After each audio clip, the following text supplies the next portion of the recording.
Não, tá bom. Mas então vamos contar a história Vamos lá. do início. Como foi que surgiu esse consultor de relacionamento, então? Surgiu quando eu resolvi agir através do amor.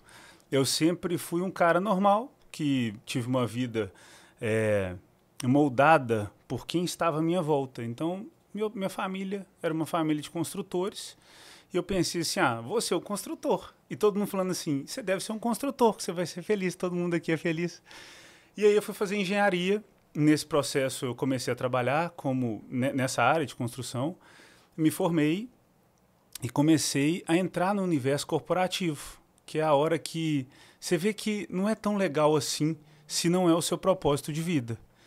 E por estar sempre sendo apoiado pela família e todo mundo dizendo assim, Titi, né?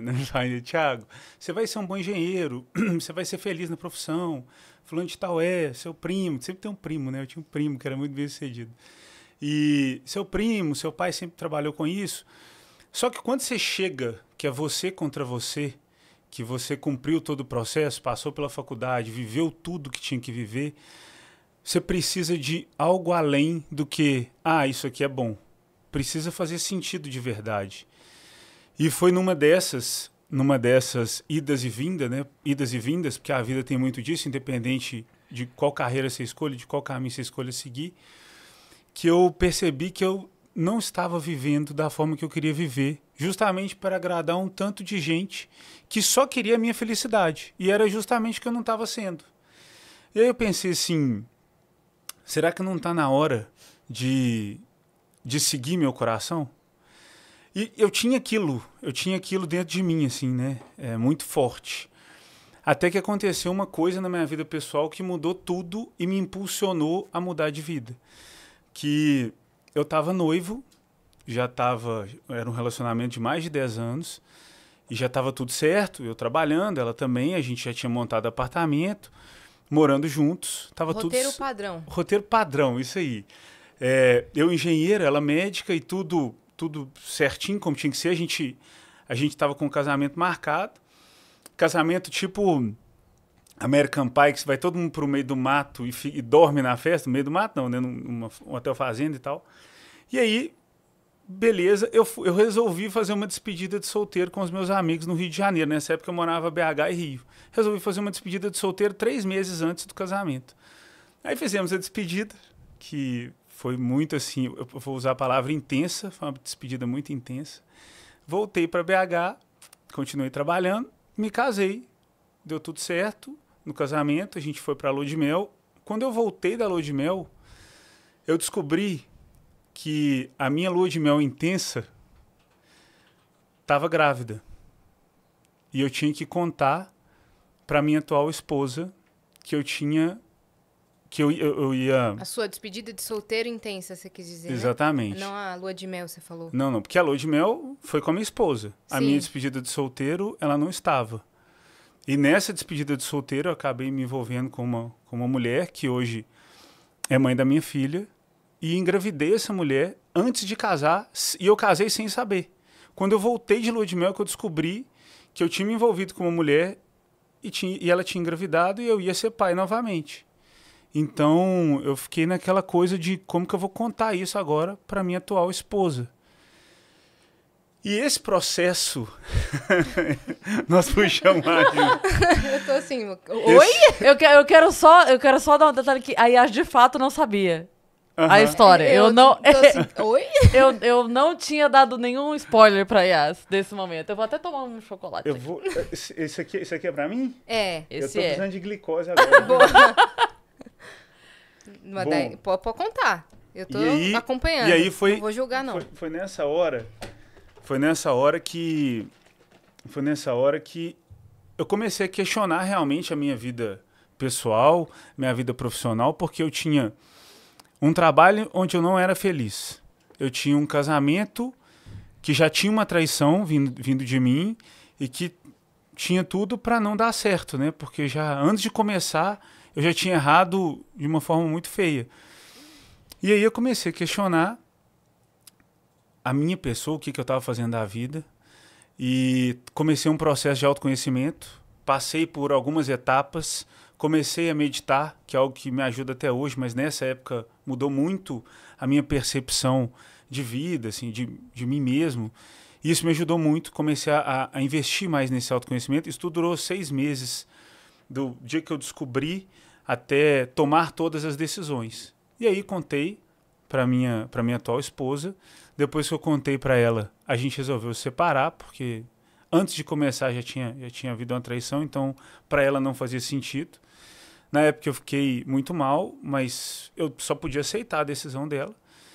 E logo depois eu mudei de estado e de empresa. Então eu saí do Rio de Janeiro e fui trabalhar em Porto Alegre, mas ainda nessa área.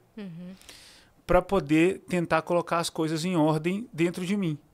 E foi nesse processo que eu descobri que, além de não ser aquela vida que fazia sentido, eu também estava vivendo uma vida profissional que não fazia sentido. Mas o que fazia sentido para mim, que tinha passado, né, por essa loucura de engravidar uma pessoa na despedida de solteiro, ter um casamento, descobrir na lua de mel, era tentar consertar isso de alguma forma, porque eu tinha errado com as pessoas que estavam mais próximas a mim, eu tinha errado comigo mesmo, que estava num trabalho que não estava me fazendo feliz, e eu era o último da lista. E aí eu fui subindo no intuito de aprimorar como ser humano e tentar consertar esse tipo de atitude. Eu fui tentando entender por que eu tinha agido dessa forma, o que me motivou. E aí eu comecei a enxergar a real construção social que nos impulsiona muita gente a fazer coisa que não quer, para mostrar para muita gente o que não faz o menor sentido e viver sem o menor sentido. E a partir daí eu comecei a aprofundar mais no autoconhecimento e vi que eu tinha amor para dar. Eu tinha um casamento para viver, eu tinha planos que foram interrompidos, e foi justamente nessa época que eu falei, eu vou parar o que eu estou fazendo e vou fazer diferente, eu vou fazer melhor, eu vou fazer o que eu não fiz. E comecei a seguir meu coração, comecei a seguir o que eu acreditava, e larguei o emprego, deixei de ser um engenheiro contratado, que entregava prazo, entregava metas e prazos e orçamentos, para fazer aquilo que eu queria. E aí foi minha primeira expressão de amor, foi iniciar, né, a empresa que eu sou sócio hoje, que é um glamping, que eu tenho em Minas Gerais. Para quem não sabe o que é glamping, é uma acomodação não convencional. A proposta do meu glamping é fazer um lugar romântico, no meio da natureza, que possa conectar pessoas que se amam com a natureza, sem passar perrengue. Então, tem luxo, tem tecnologia, mas você está ali, conectado com a natureza. Que é a cabana. As cabanas, né? Que são as cabanas. E aí eu comecei, mas nessa época era uma, né? Então, eu falei, olha, eu vou largar tudo e vou fazer uma cabana no meio do mato. Todo mundo achou que eu era doido? Todo mundo achou que eu era doido, lógico. Talvez fosse. Talvez. Talvez ainda seja. Acho que louco eu sou por você. Mas... Deixa eu só fazer um adendo que quando a gente tava conversando aqui aquele dia, marcou, combinou de fazer e tal. E aí o Thiago falou pra mim assim, e aí, será que eu conto? Será que eu não conto? Será que eu falo que eu não falo? A gente conversou muito sobre isso, né? E uma coisa que eu achei legal e que a gente tava conversando é que assim, eu acho legal ele contar isso, porque tem muita gente que chega na gente, a gente já falou sobre isso aqui várias vezes, que é uma impressão que a pessoa que tá aparecendo é perfeita, e aí se eu não tenho o que é perfeito, eu não posso ter nada. Então, se eu já errei na minha vida, eu nunca vou ser o cara legal. Se eu já errei na minha vida, eu nunca vou ser a mulher que tem um relacionamento legal.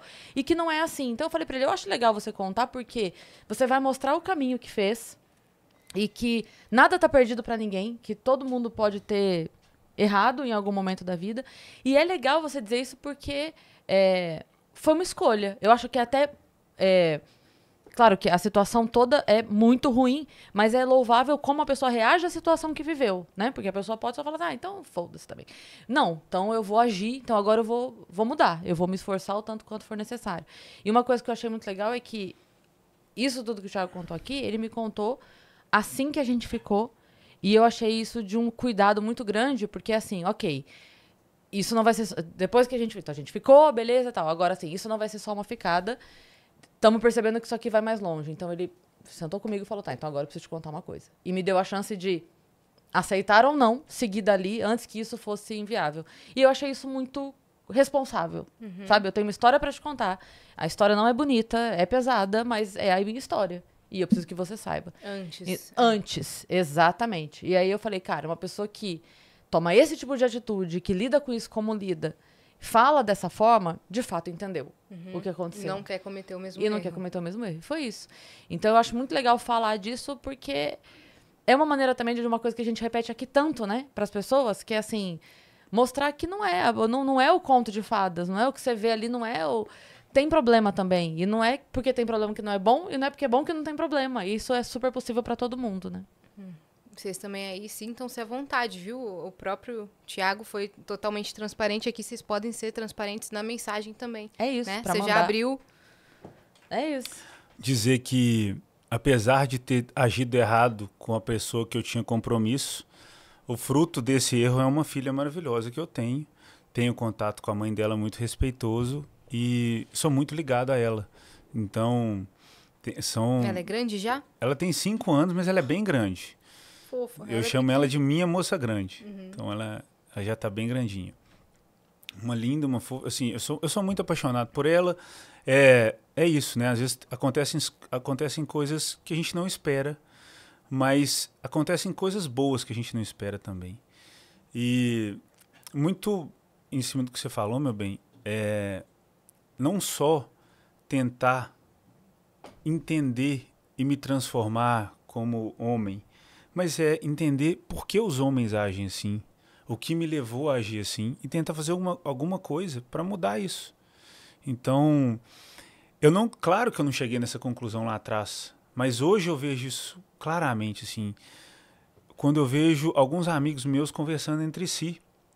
É normal a gente falar certas coisas que não deveriam ser. É normal um homem chegar pro outro e falar assim, olha só, a minha estagiária que eu tô pegando, que gata. Tipo, você é casado, velho, tem uma aliança no seu dedo, por que você tá fazendo isso? Só da pessoa sentir a vontade, tem algo errado. A gente tá fazendo alguma coisa errada. Mas a gente vai chegar lá.